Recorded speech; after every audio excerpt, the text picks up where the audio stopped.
Hola queridos mortales. Algo que a la mayoría les inculcan desde pequeños es la religión, y muchas veces los más religiosos ven con malos ojos cuando cuestionas a fondo este tipo de temas, pero créeme, hay temas en la Biblia que resultan más interesantes que una serie de Netflix, por lo que aquí te traigo una pequeñísima parte de algunos de ellos.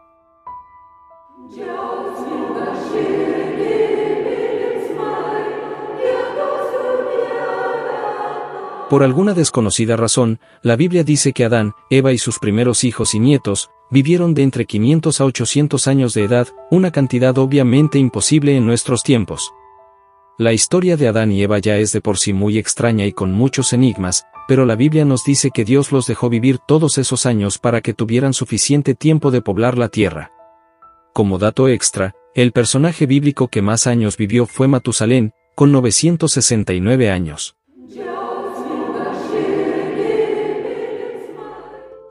La Biblia nos dice, muy firmemente que la Tierra tiene una edad de entre 6.000 y 8.000 años, pero gracias a la ciencia, hoy sabemos que la Tierra como tal, tiene una edad de 4.54 mil millones de años. Como podrás notar, la diferencia entre edades es abismal. Entonces, ¿por qué el libro más importante para la humanidad y según muchos, inspirado en la palabra de Dios tiene semejantes errores? Pues quizás se trate de una metáfora, pues en la Biblia se describen muchas cosas en forma de metáfora, las cuales tienen un significado oculto al literal.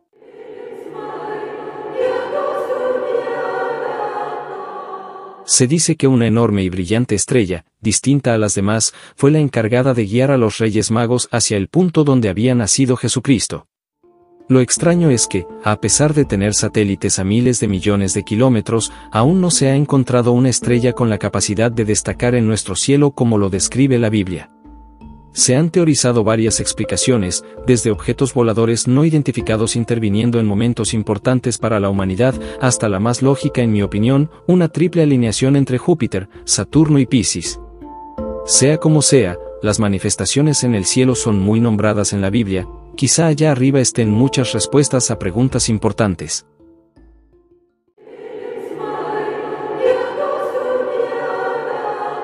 San Genaro fue un obispo de Benevento por el año 305 después de Cristo.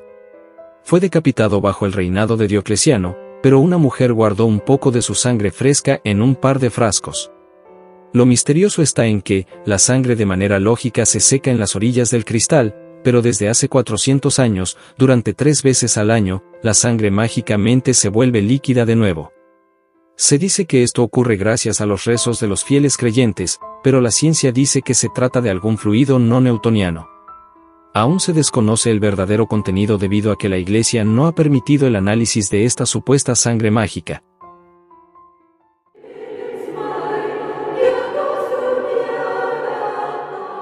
Todas las civilizaciones antiguas, desde sumerios, europeos, africanos, australianos, sudamericanos, indios, hasta habitantes de Oceanía tienen una historia en común. El mito de un gran diluvio que acabó con casi toda la vida en la Tierra ocurrido miles de años antes de Cristo. También podemos encontrar el relato en los capítulos 6, 7 y 8 del Génesis, en el Antiguo Testamento. La historia del Arca de Noé seguro que la conoces, por lo que no indagaré mucho en ella, solo diré que el arca tendrá relevancia en unos momentos. Los relatos en el continente americano cuentan que hubo grandes lluvias e inundaciones que borraron la historia de la Tierra, mientras que en relatos chinos se habla sobre un malvado dios que derriba una de las columnas que sostienen al cielo, originando enormes trombas de agua que ahogan toda forma de vida. ¿Pero qué nos dicen las investigaciones científicas sobre esto? En 1929 se hicieron varias excavaciones en tierras iraquíes, donde alguna vez existió la civilización sumeria. Encontraron una capa arcillosa de más de 2 metros de espesor, lo que significa que se trataba de sedimentos dejados por las aguas. Además de eso, bajo la capa se encontraron vestigios de una civilización más antigua. Se hizo esa misma investigación en lugares donde antes hubo civilizaciones antiguas, y en todas ellas encontraron esa misteriosa capa de arcilla, pero al investigar más a profundidad, descubrieron que la época de formación era diferente en cada lugar, por lo que la prueba quedó descartada. La hipótesis más acertada se centra en el recalentamiento de la última gran glaciación, entre 5.000 y 10.000 años antes de Cristo. Este gran derretimiento de los cielos habría sido el encargado de generar neblinas y lluvias colosales.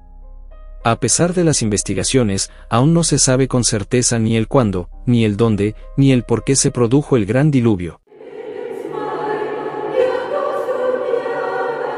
Si existe algo que pudiera comprobar que el gran diluvio ocurrió, esa sería el Arca de Noé. Un enorme barco de 15 metros de ancho y 30 de alto.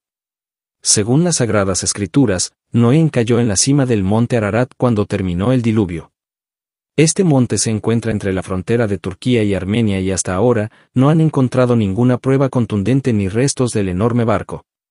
Cabe señalar que ha habido muchos exploradores y arqueólogos que afirman haber encontrado pruebas e incluso restos del arca, pero como dije, ninguna de estas pruebas está confirmada como verídica.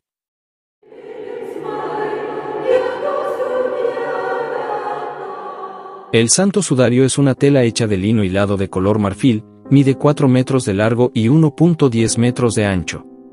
Lo que hace especial a este trozo de tela es que en ella se distinguen dos pálidas siluetas amarillentas, una por el frente y la otra de espalda, de un hombre extendido de 1.80 metros de altura, con un peso estimado de 78 kilos, una edad de 30 a 40 años con sus manos cruzadas sobre el pubis. Se dice que este trozo de tela fue usado para cubrir el cuerpo sin vida del mismísimo Jesús de Nazaret luego de ser crucificado y por lo tanto, la silueta sería una imagen de su apariencia. Se cree que Abgar, rey de Edesa, actualmente Turquía, lo guardó desde el siglo I luego de que al tocarlo con sus manos, haya sido curado de la lepra que sufría, enfermedad que curiosamente se pensaba en aquellos tiempos que era un castigo enviado por Dios. Luego de eso fue pasando de mano en mano hasta que, luego de las guerras europeas, el Santo Sudario llegó a la Catedral de San Juan Bautista, en una ciudad italiana llamada Turín, donde actualmente se encuentra. Pero la verdadera incógnita es, ¿se trata en realidad de la manta que cubrió a Jesucristo, o es solo una falsificación realizada con pintura? En 1978, la Santa Sede solicitó a la propia NASA realizar un estudio científico que concluyó en que la silueta no fue hecha con pintura, por lo que sigue siendo un gran misterio la manera en la que fue plasmada la supuesta silueta del Hijo de Dios.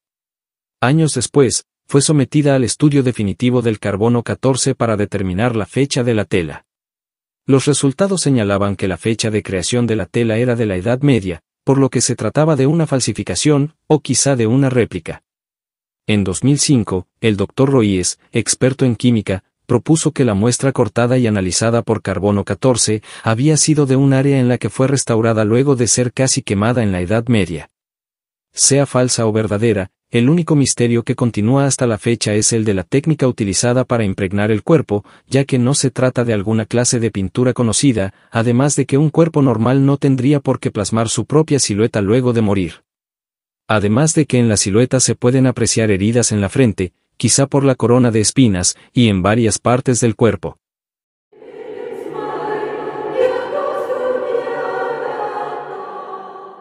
Seguro has visto que, de acuerdo a la descripción de la misma Biblia, los ángeles, dependiendo de su jerarquía, no tendrían esta apariencia, sino esta.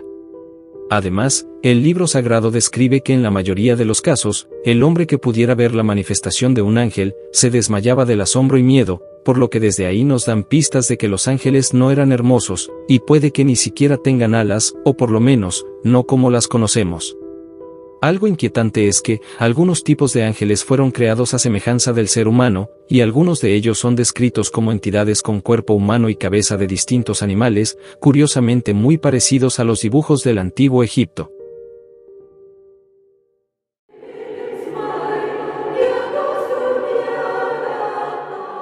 Los números guardan un gran significado en la Biblia, como el 666, el 7, y otros más. Pero el número 40 se repite más de 90 veces en el libro sagrado. Hay muchos quienes creen que se refieren a otro tipo de tiempo, distinto al que usamos nosotros, es decir, una representación simbólica o metafórica. Hay muchas pistas de que se trata de un tiempo en el que Dios te pone a prueba, porque, ya sabes, Dios necesita de tu fe para poder existir.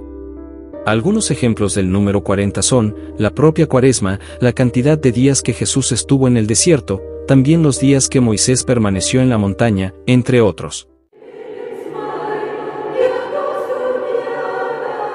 Esta es una de esas preguntas en las que, conforme más profundices, más preguntas en lugar de respuestas salen a la luz, incluso preguntas de las que más odia un religioso. Ya sabes, si Dios Padre es el Creador Supremo, ¿de qué forma Él se creó a sí mismo? ¿O si otra entidad lo creó, entonces dejaría de ser el Dios Supremo? Ahora imagina por un momento que estás hablando con Dios, frente a frente. ¿Qué crees que haría si le pides que construya un objeto con una fuerza imparable y luego le pides que lo detenga? Si Dios logra detener el objeto imparable, entonces no tuvo la capacidad de crear un objeto que en verdad sea imparable, y si no logra frenar dicho objeto, entonces Dios no sería omnipotente como para lograr frenar su propia creación. Como te puedes dar cuenta, mientras más pensemos en esto, nos enfrentamos a más paradojas complejas que solo nos desvían poco a poco de la pregunta principal. ¿Alguna vez te has preguntado por qué existe tanta persistencia, tanto en la mismísima Biblia como en las iglesias sobre demostrar tu fe ante Dios? ¿Por qué o para qué necesitaría Dios tener tu fe? Algo demasiado extraño de pensar es lo siguiente. Nosotros necesitamos alimentarnos de otros seres vivos para obtener nuestra energía, ya sea de plantas o animales. Entonces, estas entidades majestuosas como lo son Dios o incluso el diablo, se alimentan de nuestra energía mediante la fe o la confianza. Y en caso de hacerlo, ¿significa que estas entidades son mortales al igual que nosotros? Una vaca encerrada en un corral no tiene idea de su trágico destino, y menos es consciente de que nosotros, los humanos, estamos ahí, alimentándola y cuidándola solo para hacerla crecer y usarla de alimento. Para la vaca no somos ni buenos ni malos, pues ni siquiera es consciente de que estamos ahí. Entonces, se podría usar esta comparación, pero esta vez en lugar de vacas, somos los humanos, y en lugar de humanos, ¿tenemos a Dios?